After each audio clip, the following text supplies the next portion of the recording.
Hello, I'm Tom Ferguson and welcome to the Fundamental Molecule. This show explores the intersection of water, technology, and entrepreneurship. Each week, I interview innovators, experts, entrepreneurs, and investors in the world of water, helping us understand where this trillion-dollar industry is headed. These are the stories of the people building the future of the world's most valuable and fundamental resource. Disclaimer.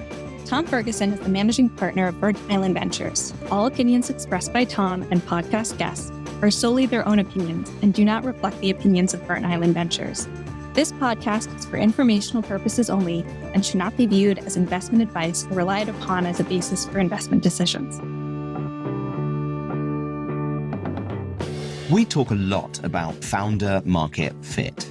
It's a crucial component of founder selection because of the simple fact that founders who really understand their industries are very unlikely to build something that people don't want. There is no gap between the perceived reality of their market and the actual reality of their market. An awful lot of venture funding is burned bridging that gap. Alongside his co-founder Glenn, Paul Vacquier has built Beagle Services, a new generation of plumbing company in direct response to his experience in attempting to roll out IoT units in the market. And it's going rather well. He is a powerful combination of litigator, salesman, and leader wrapped in a cloak of relentlessness that is required for his market. And his market is rewarding his approach at increasing scale. You'll see why. Please enjoy my conversation with Paul Vacquier. Paul, how nice to see you. Welcome to the Fundamental Molecule. How's it going? It's going great. Thank you. I'm happy to be here. This is a lot of fun. I'm looking forward to this, Tom. Yeah, it's going to be really fun. And so we start with your path into water, which I think is really important for you, right? Because you came from very much not water. How did it come about? Tell us what you were doing before and how did this path to water come about? But actually, I'd be really interested in how you thought about your kind of entire progress of your career arc, because it's a really interesting set of lily pads. It's lily pads for sure. I like that. I haven't used that term in the past, but one of the, I'll use it in the future. I started my career as a corporate litigation attorney. The first real job I ever had, not being a lifeguard or a swim instructor, was as a big law firm corporate attorney doing much the same thing.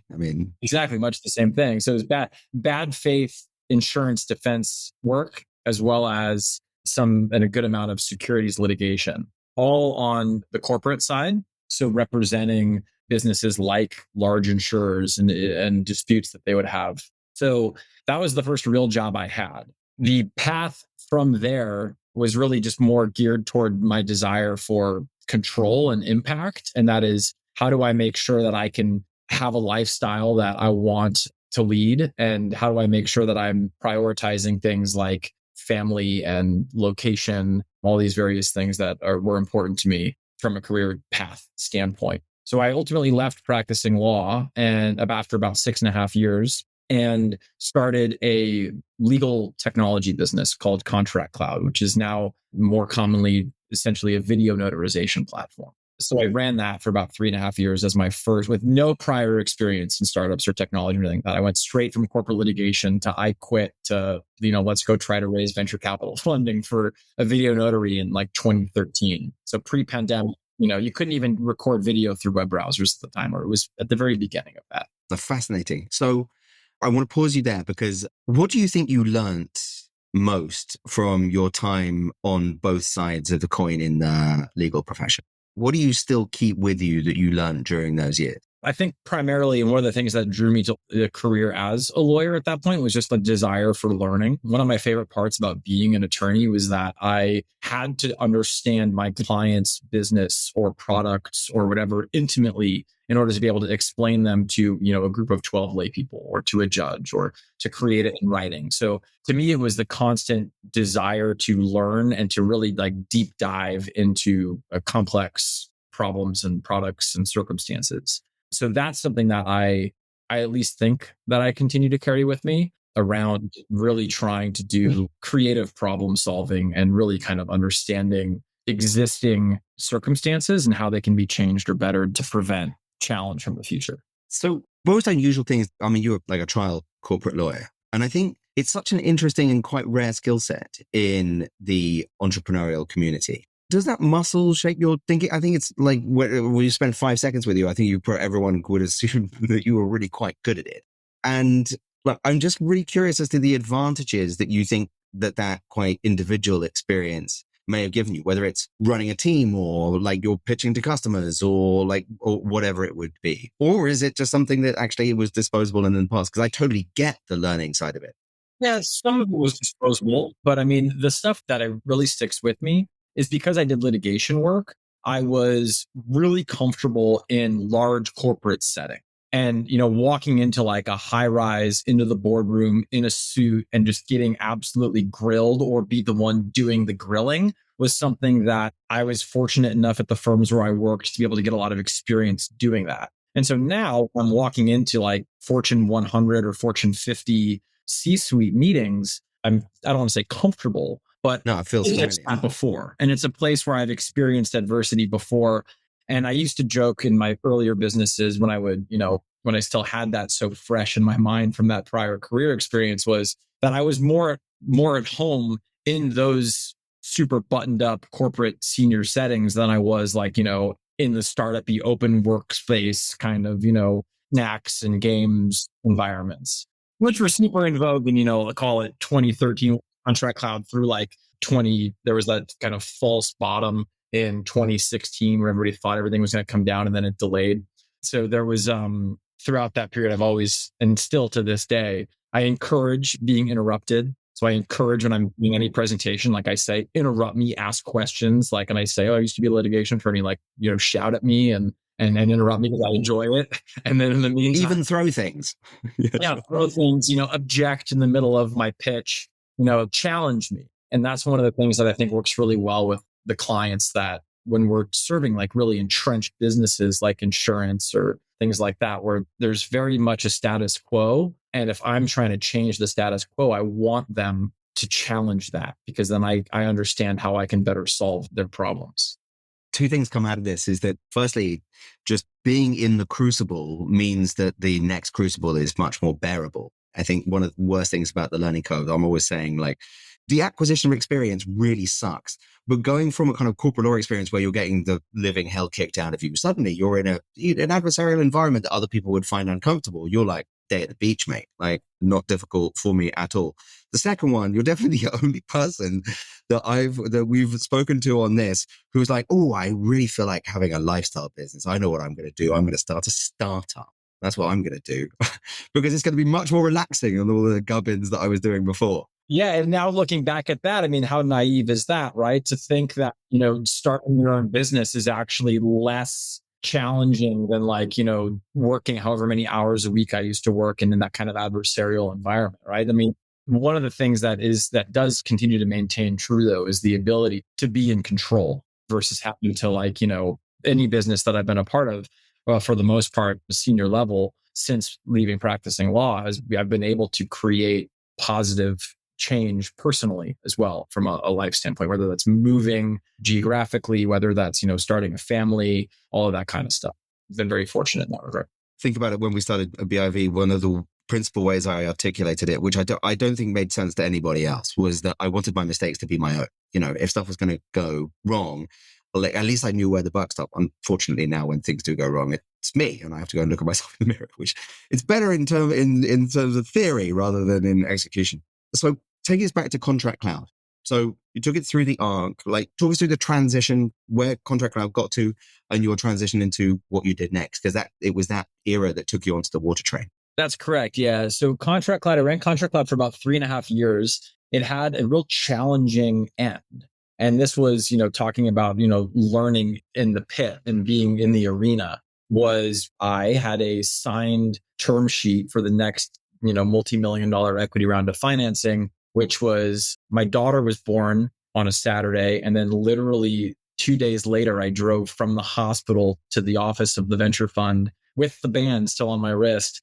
And they said that they weren't going to fund the term sheet and backed out. And they were a known fund at the time. This was in 2016, which is why I can tell you the exact day too. So being able to go through that, Tom, you've heard me joke in the past, and I carry this with me all the time, is that because of my litigation background and my legal background, contracts to me are nice, but they're not the end of the line. You can have something signed, even if it's a non-binding term sheet. You can even a contract signed. That's a binding contract. But you can have what's called an efficient breach, where somebody maybe doesn't want to perform under the contract because it's better for them from a business standpoint to go through the litigation of it. And then there's also, the whole thing around, to me, it's never real until the money wires. I don't really care if it's signed or not. Like, it's not real given that challenge and that personal experience until the money hits.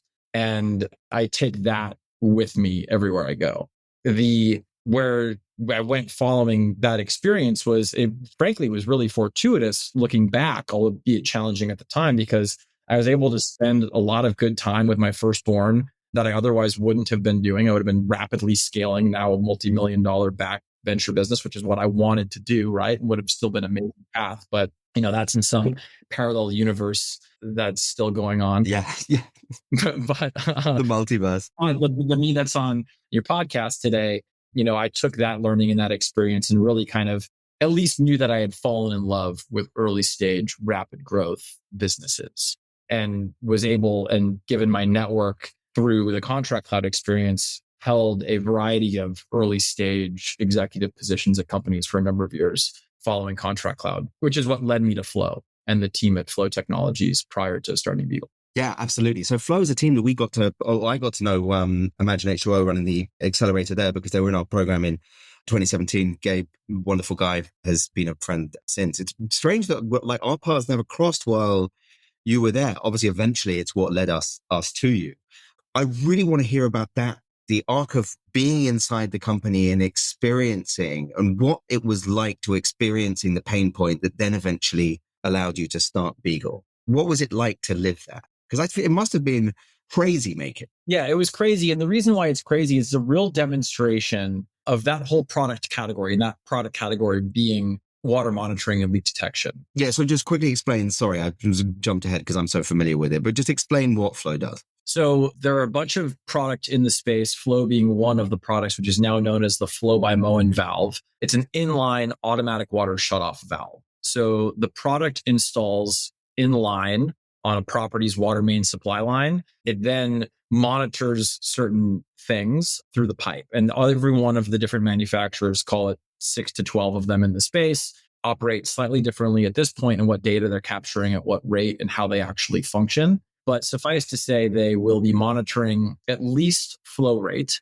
sometimes pressure, sometimes temperature. But for what Beagle now specializes in, what Flow specialized in, was an inline water monitoring and leak detection valve that would monitor flow rates and then be able to shut the water off in the event that an anomalous event occurred, which you would try to train the product from a machine learning standpoint, or there are certain products that are threshold based to then shut the water off. So this space is born out of the pain of preventing water loss and water damage on properties, which is massive, which we can talk about. But the way that that company solved it resonated very well. And the other companies in the space that are competitive to that business resonated very well with insurance carriers. So I joined Flow because I liked the team. I knew the team already. I had 2 kids at that time and was looking, if I was going to be spending time away from my wife and kids, I wanted to at least be building cool stuff with people I liked versus building cool stuff with people I didn't like. That was really what drew me to this space. Was I had known Gabe, I had known a couple other members of the team,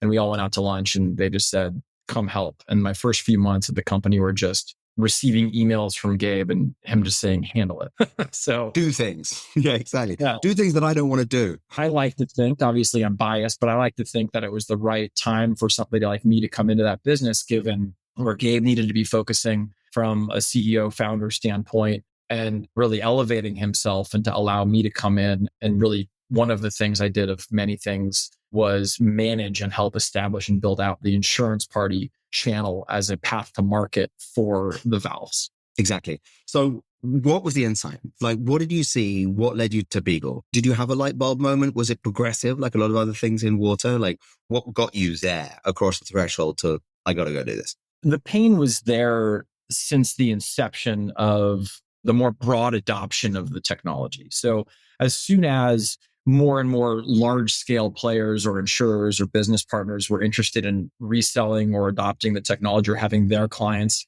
adopt the technology, we needed to get them installed. And there are a variety of ways that people do that at scale. Third-party contractor networks, starting your own third-party contractor network, working with a few preferred partners. The challenge with that is that we always needed to make sure that the business partner could trust what was happening in the last mile with their client. And so what Beagle is, and why this kind of idea happened, was we just needed to make sure that a pro would show up when we said they were going to show up. And if we're wrangling what's now, 2,000 known as the Moen pros around the country to do any type of work, that you needed to make sure that that client experience was top notch. So the idea and the concept was always there because it was a known pain point. But at the time that I was with Flow, it was really around distribution of the technology and ultimately adoption. And that's why we built out that kind of third-party network and utilized other third parties to be able to do it through home warranty companies and things like that were partners for us. Then the idea was really like we had exited to Moen, or to Fortune Brands, Moen's parent company. And I was looking at, can I continue to make an impact for the business? Where's my impact going to be greater felt? And where am I going to, again, have the most control over how I can have that impact? Is that going to very big and successful corporate entity that just acquired us? Or is that trying to solve a pain point that we've identified that actually helps the entire space in that regard? And that's why I called Gabe. I was like, hey man, I'm ready to start my own thing now and focus on this. So walk us through what Beagle does, but then take us from where it's starting to what you think that's the largest version of this can be. Beagle is solving that trust problem at scale for business partners. And by business partners, I mean people that are interested in having their clientele adopt water shutoff valves and leak detection sensors. So the pain point is really in water damage and prevention of water damage and water loss. So obviously water scarcity being a major issue globally. Also, you have increased weather-related events that drive water damage, not just from a flood standpoint, but then you also have the ability to control some aspects of water consumption and water distribution through properties via the supply lines. And so how do you adopt technology that exists across all of those different points of loss to a great scale? And that's where Beagle really focuses, is being able to be that trusted at scale partner to get technology adopted in the last mile. And that's where we focus on, is three things: is the installation, the monitoring, and then the resolution of issues related to leak detection technology. So one of the things that I think psychologically is so interesting is that after people have leaks, they're like, I'm not in a million years do I ever want to go anywhere near that experience ever again, ever. It's just so bad. But before that, they sort of wander around with like, these sort of marshmallows and sunshine and ice cream and whatever, and everything's fine. And then it's actually the worst thing in the world. So having one of these shut-off valves makes huge sense, because you're avoiding actually a really, really terrible experience. Can you just walk us through actually the practicalities of what you are helping customers avoid? Because I think it's really underappreciated. I mean, whether it's on the commercial side or on the domestic side. And it's not only that, it's also for the insurance companies. Just take a couple of minutes to just really walk us through how much having a leak sucks and how much being essentially guaranteed to not have a leak is a vast improvement to potential future you, if we're going to stick with the multiverse situation. Yeah, great. By the way, I love stuff like multiverse thoughts and like the Matrix and Interstellar and things like that. Me too. Oh my God. Anyway, yeah, we can get back to that. So the real challenge that consumers face, or that, property managers or homeowners or tenants face in this, is how disruptive water damage or water loss is to their life. So the Insurance Information Institute puts out numbers that is like 2% of homes every year will have a water damage claim. And that is true year on year, and is continuing to probably get worse when you look at aging infrastructure, as well as challenges with just the ongoing nature at which the world's changing, both from a trade standpoint, but also, like I said, from like a more macroeconomic as well as macro environmental position. So the tailwinds for adoption of technology to prevent that kind of disruption in somebody's life is really, really important. So, people are out of their homes for sometimes months. It's never happening at a real opportune time where it's, you want to live in your house. Worst possible time. Yeah. Right? Like now you have to live in a hotel, or you're being put up somewhere.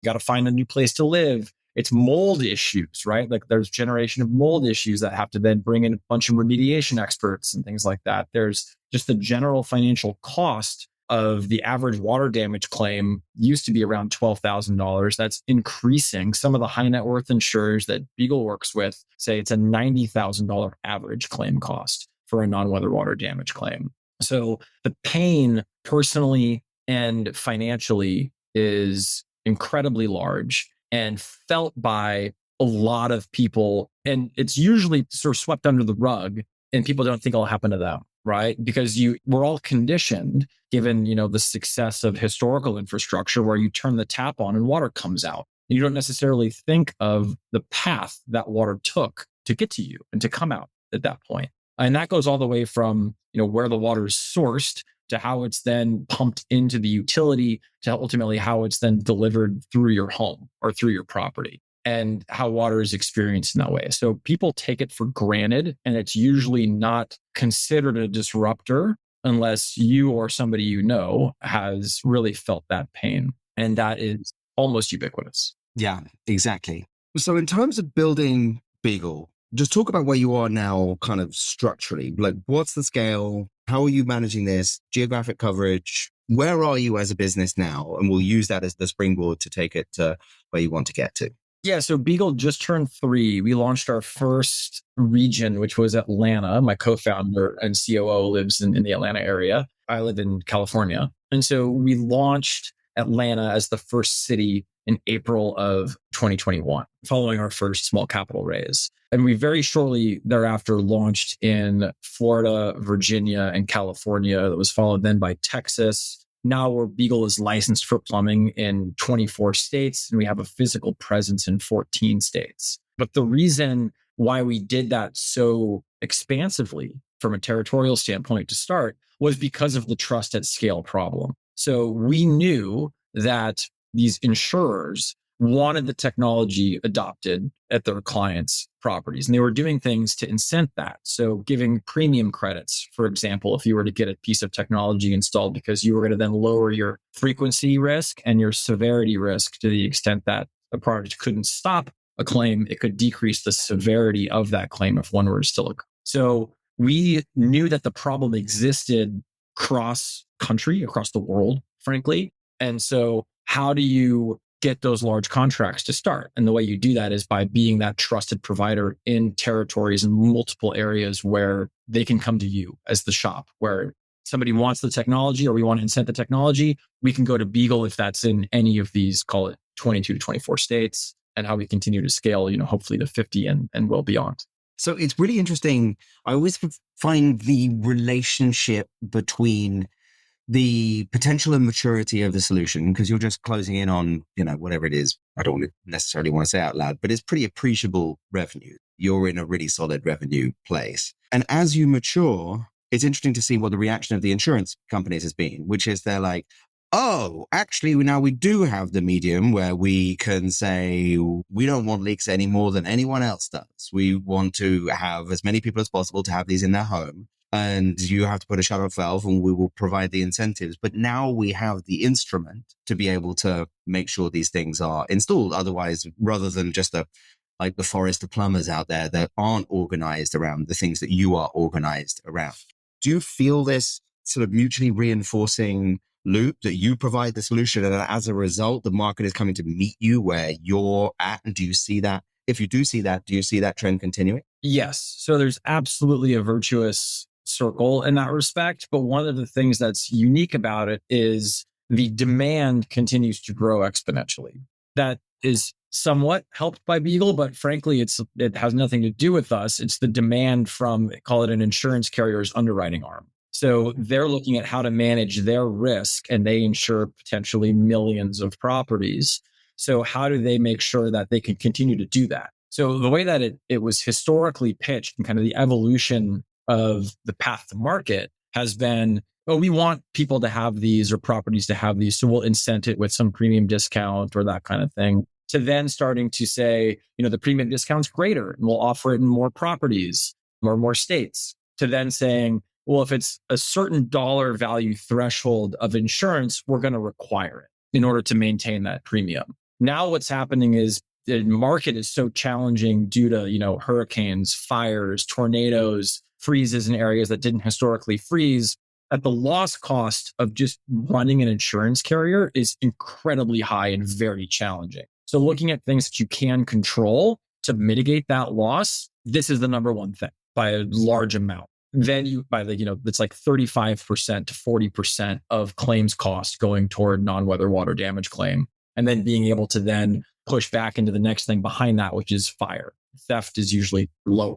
When you have the scale of that pain, you also start now having carriers look at it less from a risk mitigation standpoint, but more from a smart underwriting standpoint. So how do you actually maintain premium? Living in California, Allstate has recently announced that they're no longer writing in California, and State Farm has paused writing new business in California. So that's some of the two largest in the country. How do you not lose the millions or billions of dollars of premium represented by a state like California or Florida, where a lot of insurers just don't write?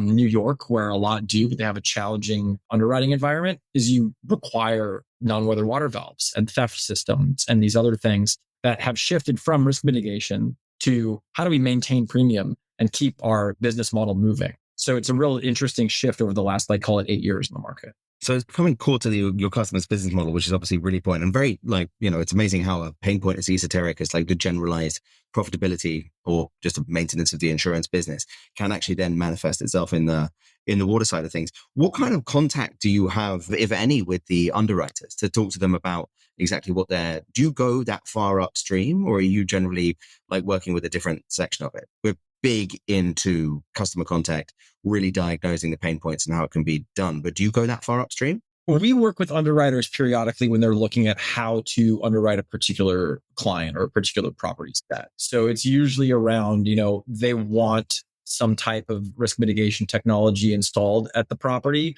And to the extent that it can or can't be, we really help advise them in that regard. So we'll look at a property that can be very complex, potentially hundreds of thousands of dollars in premium per year for that carrier, and then be able to say, this is a combination type system that would, kind of help get you to a position where you might feel comfortable underwriting the risk. Because in the ultra high net worth property section, you're seeing a lot of self-insurance, and insurance rates get astronomically high, where those clientele are looking at just self-insuring to some extent because they can't get rates that make sense economically for them. So that's a very small subset of clients just overall, but it's a subset where we provide more of that consultative approach in regards to underwriting the business. So there's been a ton of interest in this area. Everything from, I say this as an MBA, people rolling out of MBAs not knowing the A from the elbow and saying, I'm going to go run a plumbing company or an HVAC or whatever as part of the great search fundization of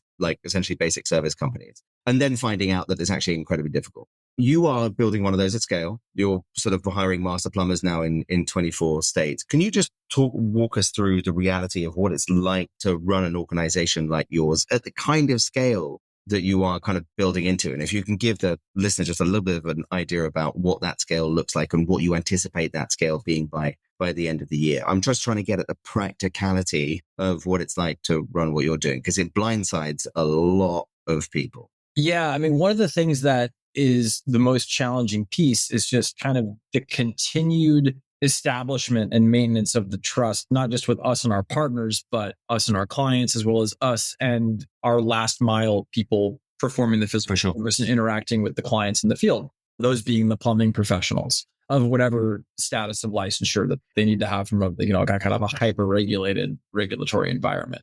So the way that we really try to focus on that is just understanding exactly what we're asking of them. And when we started the business, we ended up, having to flex into more traditional plumbing services earlier than we ever would have thought, because we all ran, if we remember, the global supply chain shortage of computer chips. So a lot of the IoT that we specialize in was unavailable in the market. And we had this unique muscle from a plumbing perspective to be able to provide more traditional plumbing services work. With the supply chain challenges being alleviated, as well as our continued growth and breadth, the demand of the service is everywhere and is growing at a great scale. And being able to talk to a pro and say, there's so much demand here that we can provide you a very clean schedule. Your work can be very predictable. We can be more structured like a startup versus a traditional services company where we can have flexible time off periods. We can have independent operators around the country that can do this work and become very specialized in this. And that's kind of the existing phase and state is we have a team of people around the country. There are employees. They are specifically focused on becoming experts and us helping them become experts in the technology that we specialize in. Can they do full service plumbing? Yes. Are we actively trying to upsell and cross sell? No. And we aren't commissioning the team because we want to make sure that our incentives and their incentives are aligned with our partners. So that if we can get referred into any type of property from the highest net worth down to, a normal standard lines or a tenant renting, and you're able to then be able to know that you're getting that same consistent interaction and approach, which provides a lot of comfort to the clients, but also a lot of comfort to the partners as well. And it's predictable for the team. They have the ability we try to give them as much information about what they're walking into each day. If they encounter challenging places, they encounter challenging people. It's just trying to create some stability in the instability for everyone that's a part of the system. So on the team side of things, because it's the professionals that you have within the Beagle team are obviously a vital point of the delivery of the value proposition that you want to be. So how do you think about the building of that team? What have you learned about, especially given that they're so distributed, about the acquisition, training, retention of the professionals that you want to be a part of it? How do you communicate and really ingrain the values that you want to be at the heart of Beagle? Because, as you say, this is about trust at scale. I'm just fascinated as to how that gets communicated, because especially in terms of the incentive structures, this is quite different from what they used to do, which is a lot of, I'm turning up at someone's house at 1:30 in the morning with water pouring down the wall and I'm going to charge them whatever the hell I can. Not to generalize too far, but... No. I mean, and one of the ways that we do that is we explain to them that exact premise. Like, you don't have to be on call. Like, so folks that have families or, certain maybe health circumstances or just lifestyle desires, I remember the first couple 4th of Julys that we had at the company with new hires, we were like continuing to go through this rapidly scaling process. And I'm sure it'll happen over Memorial Day weekend again. But, the new hires will give me a call or shoot me a message online and just say like, this was the first holiday where I didn't have to like worry about if I was going to have to leave the barbecue. It's a big deal. Yeah. And so it really provides that comfort, like being able to say like, hey, my kid's got baseball games on Thursdays. My kid, like we sponsored one of our teams, one of like the varsity high school tennis team at one of our guys in schools in Texas. And it's that kind of thing where you can provide that positive touch back to be able to provide that to them to understand kind of that we're there for them. They continue to show up for us. And they don't have to worry about whether or not they're going to be able to feed their family or not, or what kind of their bills they're facing if, they're able to provide the continued good service. So it's very good for us to be able to find people that they understand that. If somebody's going to make like $400,000 a year, like pushing hard on commission, there could be an excellent pro and they're going to make a lot of money and they'll be very successful. We're not necessarily the best spot for them because, they're a push hustle salesman. We find a lot of resonance with teams that want to show up, provide good work, and want to be treated well back from their employer. It's such an interesting edge in terms of the trying to find the pros that want to come in with you, because it's such a differentiated value proposition. And to a certain extent, kind of the beginnings of your moat, right, is that you can offer, essentially a very different lifestyle, different incentive structure, different upside, but especially as people are kind of moving in later in their careers or having families or like whatever it is, like the disruptive but very lucrative side of being a plumbing professional is, there's a meaningful trade that people can choose that you can then offer. And again, in terms of edge, how do you think about like moats over time? How are you thinking about the sustained position of Beagle's business over time? How are you deliberately trying to kind of create that? The initial moats, and part of the reason why we've grown in the way that we have in the past few years, has been based on scale and providing that kind of virtuous circle that you described earlier, right? So we benefit from the economies of being in many places to be able to provide the same consistent service to our partners and to their clients across as many states as we can in the country from a regulatory standpoint as we continue to grow it. So maintaining that growth just continues to re-entrench us deeper with the partners. Then you also have a moat around the quality of pro that you're able to get from like a the customer experience standpoint, because they have that kind of more general comfort level. They're not necessarily concerned with how much money they're walking away with from that particular job, given the way that we've structured their comp. We also have, so it's very atypical in that respect. And I think that's very unique and creates a good business differentiator for us, not just from a moat in recruitment, but a moat in scaling our partnerships as well, which is demand focused, right? So like we know how to look for pros in particular regions, given all of our conversations with our partners. So should we go into this particular city? It's not me trying to hire an existing full service plumbing shop to like become that local expert and just let them kind of do what they're normally doing and, stitch that all together like a traditional PE shop. This is much more who in this region can do this kind of work because we know we have enough volume to keep you employed full time doing it. Yeah, exactly. Talk to us about the role of data. So there's a whole data part of this, which again, plumbing, I think historically should be seen as essentially kind of opportunistic. There is some like contract stuff, obviously, but like, what is the role of data in Beagle's business and where do you want it to be? How does it feed into this concept of your kind of like power and position and moat in the market? What's interesting about the technology from like an IoT standpoint is that there are multiple different providers that some technology works better on certain property types than others. So we are that expert in to be able to help customers select from different types of technology. Now, if there are multiple types of technology that work with that property, we give the client the options and then they ultimately pick. So Beagle maintains an intentionally hardware agnostic approach. We are not favoring particular IoT over other manufacturer IoT. And that causes them all to want to work with us because we solve the problem for limit scale as well. So there was an instance in Florida recently where 3 different manufacturers approached us to provide shutoff valve solutions on a 150 unit high rise. And we had to say, well, we work with you. We know we work with you. We know we work with you. So we'll provide a quote for all of you. You go close the deal and we'll become that deployment arm for you. So as that relates to data, you have a very distributed data source across multiple manufacturer parties that the carrier partners, for example, or other business partners would need to be able to see from an aggregated standpoint. And they don't have the ability on their internal systems, nor frankly should they, to be able to ingest, synthesize, and put to use all of the different data from all of those different manufacturers. Some own their own manufacturer, like Chubb Insurance owns a company called Streamlabs. So they can get all of that data from the Streamlabs valve into Chubb. But there are thousands of homes and continue to be more and more thousands of homes that are insured by that carrier that will not have that valve installed. So how are they then ingesting all of that data? So one of the things from a data standpoint that Beagle has become and is starting to become more of is a data aggregator at scale for basically, in premium discount verification. If you're making underwriting decisions based on somebody having a product on the house, do they? Just Yes. point blank. Is it there? Is it there? And does it work? When the plumber showed up, and even if it's not a Beagle plumber, or if it is a Beagle plumber, if somebody shows up, installs the product, takes a picture of it, sends a paid invoice, how do you make sure that it's not unplugged 3 months from now? Yeah. Is it on? Exactly. Is it on? Are you giving, so it's called premium leakage in the space.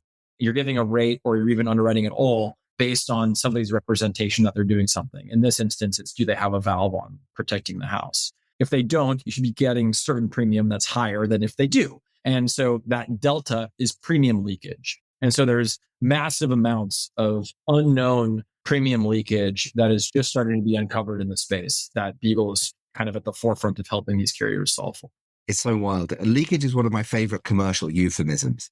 When I first came across it in the context of retail, it was like leakage. And I'm like, wait, what? Like theft.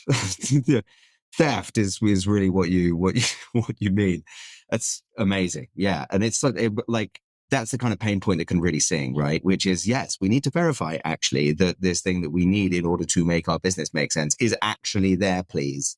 Because there are so many providers on the market, like having someone being able to aggregate it is really powerful. So we're still really just even early in that. Like there are some carriers that probably know, or they know they have it. It's not something that they're necessarily even able to focus on at this point because they are thinking about the top line so much around just, can we write this policy? Gathering some premium and then kind of rolling the dice because they're all, that's what they do. They're just betting on risk, very intelligent data, betting on risk is how do you make sure that you're able to then just continue your business? So premium leakage as it relates to the water damage space is in its dramatic infancy. So this is what I think the kind of the trajectory of data in the space, call it 5 to 10 years, is where it's going in that respect. It will become part of underwriting. Right now, it's part of underwriting just from a requirement standpoint or from like a discount standpoint. It's not an ongoing piece as it will become. No. And it's also really interesting to think about the adjacencies, right? Think about like Phoenix having a moratorium on new building. Great. So the fastest growing urban area in the country has a moratorium on building because of access to water. Like, it's really important to have the shut-off valves, and it's really important to know that they're there. What about grey water recycling system? What about the rest of it? It could be anything to recirculating showers. This still needs to be verified, and it needs to be installed, and it needs to be verified in order to, you can see where this overall market is going. I think this idea of you kind of owning those relationships and being at the forefront of this is really fascinating. Have you seen anything at kind of, whether it's the state governmental level or the town governmental level or the utility level, like, look, actually we want to keep building, or we want to make sure we're already running out of water and we want to make sure that people are being as efficient as possible. Please help us like verify the things that we need to do. Have you seen any green shoots in that area yet? From a governmental standpoint, you have kind of the utilities doing more in the space, although all approaching it very differently around how they highlight or try to get consumers to stop utilizing so much water. One of those, and some of that being through leaks or just general water usage. Like I remember several years back, Los Angeles published like who their highest water users were. And people got really angry at like Kevin Hart because he was like watering his so much lawn. Yeah. Take that, Hart. Yeah. They try to do some public, I guess, shaming or accountability in that respect. Others more from like the Southern Nevada Water Authority, which covers Las Vegas, is a very forward-thinking, historically water utility. Yeah, they're fantastic. They launched a program within the last year or so where if they've detected from their data the thought that you might have a leak, trying to get you to resolve it. So, saying, hey, you've got a leak, maybe you should contact a pro, or here's how you can help find it, and to kind of bridge more of that last mile piece with it, which I think is excellent. What ultimately, it has to be tackled from multiple ends. And one of those, I believe, will be the mandating of inline automatic water shutoff valves on new construction. And then over time, and that'll be because you have water scarcity and that aligns with the utilities interests, as well as the insurance pain that it causes. You have two of these major bodies that both benefit from the technology, lobbying essentially to get that kind of passed through legislature. So I think that is future state of this, but there's great shift in just overall moving to automatic metering infrastructure, better data across utilities and governments to try to track and prevent leaks and things like that. But as it relates to like your home, putting valves on and things like that and sensors around the property is still top notch. Do love me a unidirectional market. It's great. It's just this sort of giant tanker of momentum just going one way, and you're like right on the sort of almost like laying the tracks in front of it. So, whoa, mixing metaphors in the most intense way possible. I do apologize. Right, yeah, that's interesting. I've never heard you put it that way. And that's exactly right. If you look at the macro tailwinds for preventing water damage are insanely large. And that's because you have from a huge number of different players and circumstances, whether that's environmental, whether that's based on damage or scarcity, whether that's based on other factors relating to changing weather patterns, like, Dallas now freezing. The historical builds in Dallas, water heaters are in the attic and there's no insulation on the piping. So you have things like in 2021 that are just catastrophic because of the water and power infrastructure in a city. Tailwinds are, freaky and myriad and enduring. It's really interesting. So I want to just touch on two more things. So you have a really interesting personality intersection with the company that you're trying to run. I mean, we talked about the crucible in which you were kind of forged as a professional, right? In the corporate litigation environment. It's like Lord of the Rings, but for work. I don't know, whatever. Thanks. I've always wanted to be Frodo. Yeah, right. Unfortunately, I look increasingly, not like Frodo. He's got more hair than me, but whatever. So, but the role of your own personality in running a company like this, how do you think about your own leadership, and how do you think it's going to be changing over time? Like in terms of what you bring to the table. I'm just curious as to how you reflect on where you started and what you're being asked to do now, and how you think you kind of have advantages in terms of who you are and who you've learned to be. Yeah, I think the from a personal shift standpoint, you wouldn't be in a job like this that I have if you weren't continuously optimistic about the future and that being able to positively affect that change. I think that's very core to what I do and who I am and what I bring to the company is like, this is getting better and it will continue to improve and get better. And if no matter how challenging any given day may or may not be, especially when you have, you're dealing with the physical world and all of the things that can bring to, your business, from driving to having people out in the field, all of these various things. So the continued optimism in the growth and that we're doing the right thing very much informs kind of my day to day and dealing with the team. So if somebody's having a challenging time or that kind of thing, it's like, look, hey, think about what we were doing 2 years ago. Think about what we were doing last year or even last month and how much your day to day is actually positively impacting the company in the right direction. That's like the sunshine and rainbows part. I also have much lower tolerance for people that aren't in that direction, moving in that direction. And I think that's something that is just a byproduct of the need to be able to find people who can be flexible in a dynamic and very fast-paced environment. But that's true of any, early stage startup founder. People that say you like a fast-paced work environment. It's like, it's not a fast-paced work environment. Like, can you build the airplane while it is like flying? Exactly. Threatening to fall out of the sky. Yeah, exactly. Well, I mean, it's the opposite actually from what you're in. You're like, okay, we're going to get into an airplane metaphor now, but let's just say that like things are going well, right? And by the way, I appreciate that. When trust at scale is what you're doing, you've got to be exacting. Like it goes back to that old kind of like Buffett quote when he took over whoever the bond company was. I'm going to embarrass myself. But, he said, if you lose money for the company, I will be understanding. If you lose a shred of trust, I will be ruthless. That's exactly right. It takes a long time to build and it's awfully easy to destroy it and fast to destroy it as well. And you can do a million things right. And if you have just a couple of negative components or experiences, it can change everything dramatically. No, it changed the whole trajectory, especially in a very local market. Yeah, no, it's a really big ask for the team. Okay, as the man that had a term sheet reneged on, which is such a big no-no, and you're going to be very nice and not name them, but like, what do you wish was different about the fundraising market? I always thought people would have raised more eyebrows than they did when we said we're backing Beagle, who's going to be like really built around the installation and then the monitoring of the data. And but this is about building a next generation plumbing company. I was expecting people to be like, "You're a venture investor. What you doing?" Then feel like I was enormously vindicated by my hometown plumber, Pimlico Plumbers, getting bought for £450 million.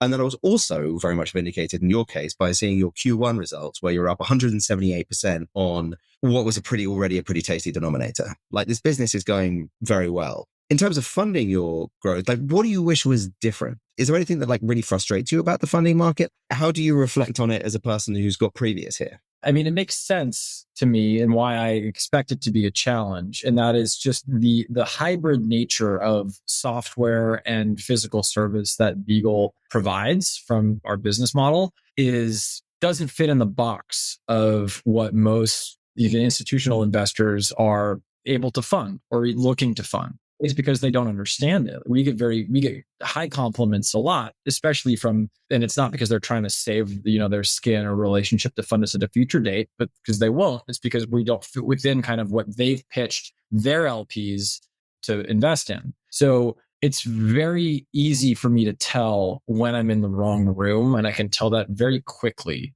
And the thing that used to be frustrating to me about that was I wanted investors to be able to think more creatively about why they should invest in Beagle versus the kind of easy why they shouldn't.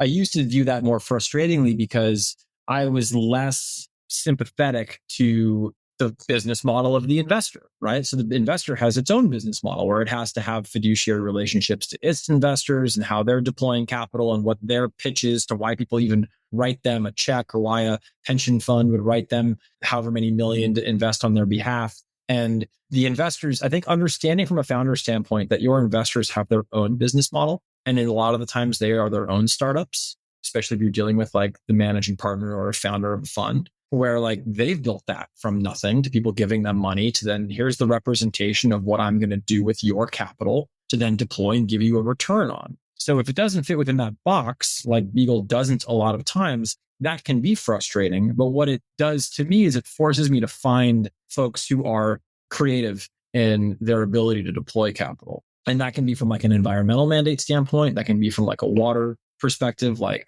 you. That can be from more urban or resiliency. Yeah. Yeah. It's also from like just different structured funds where they have like maybe a longer time horizon or fewer LPs, various things that allow them to think differently about the return that they're representing they're going to give to their investors. So I think understanding the venture model is really helpful when you're out raising capital and trying to figure out who to get it from. Yeah, it's interesting as you say in terms of return. I mean, like, in terms of our own decision with you, I would like the last thing I was thinking about compromising was our return. Is that like, I don't think you're going to be a lower returning entity in any way, shape or form. You're a domain expert. Yeah. You understand it. Like if somebody's used to dealing with enterprise SaaS and you understand there's a 1.5 year long sales cycle. So how do you give somebody 3 years-ish worth of runway to try to blow that out of the park and give them some cushion and, provide a 90% gross margin business? You have a totally different understanding and appreciation for what those companies do versus what I do. You can sort of like draw that line to water more generally, right? People underwrite what they know. And the big problem in terms of phenomenal businesses like yourself having, I don't think you haven't had any problems with access to capital so far, and I don't think you will do in the future. But like people just can't underwrite water because it's not in their circle of competence. It's helpful for us being able to access the deals that we want to. And it will change over time, but people invest in what they know, and very few people actually understand water. I think you're very thoughtful and understanding, and I feel very seen. So thank you. Well, look, it doesn't make it any less frustrating when entrepreneurs... it still sucks. As far as like, oh my God. But to your point too, like the space from like water is so broad. And there's so much like incumbency challenges with it. Call it like regulated utilities that will, how do you sell into those? Like some of your portfolio companies do a very good job of. Like insurance companies like me, plumbing companies, service businesses, water generation, water filtration, all of these things it's a real domain expertise. And they don't look like what has been, call it since 2008, bear market, traditional venture-backed scalable businesses. Like you're looking for like an Uber for water, that doesn't exist. And it won't exist. Back when people used to have those kinds of silly analogies. Exactly. X for Y. It's still actually the guidance in the YC interview thing. It seems hackneyed and weird, but it's actually oddly quite useful, except when people don't know what X is, which I run into a lot. Right? Esoteric company here. This is just that for the other thing. Okay. I feel like I could carry on talking to you for a million years, but you definitely don't want me to. But last question. So this is the one we ask everybody. So what is the single most important piece of advice for future and aspiring water entrepreneurs that you would like to pass on? Be ready for the challenge. It's hard to build companies. It's harder to build companies in spaces that don't get or are still kind of just overall in their infancy. So I think that the water as technology is dramatically in its infancy still. And that's where it's going. The technology behind water and how water is, touched at all of those different points that we've talked about. And if you look at your portfolio companies, like, all of the different aspects of water that they touch, it's very different than kind of a traditional venture-backed space or category. At least, yeah, it will be in the future though. Yeah, it's interesting you put it like that. We're just like really getting to grips with this real overall idea that water's at the beginning of its S-curve in terms of, and I think where you put it is perfect. Like water as technology is just lifting off the X-axis. We're right at the beginning.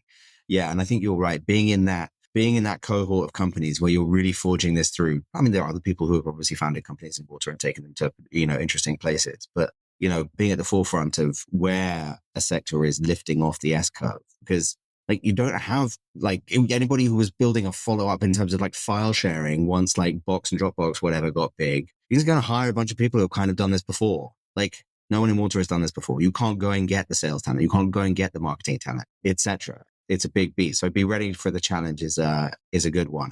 And can I just say, I don't know anybody who's more prepared and has the capabilities to nail whatever challenges are coming down than you, Paul. You've done an absolutely extraordinary job. You're at the helm of an extraordinary, very fast growing company that I think is building a very, very interesting position in its chosen market. And it just remains for me to say congratulations and thank you for being on the Fundamental Molecule. Thank you. We've got a lot more work to do. So keep doing it.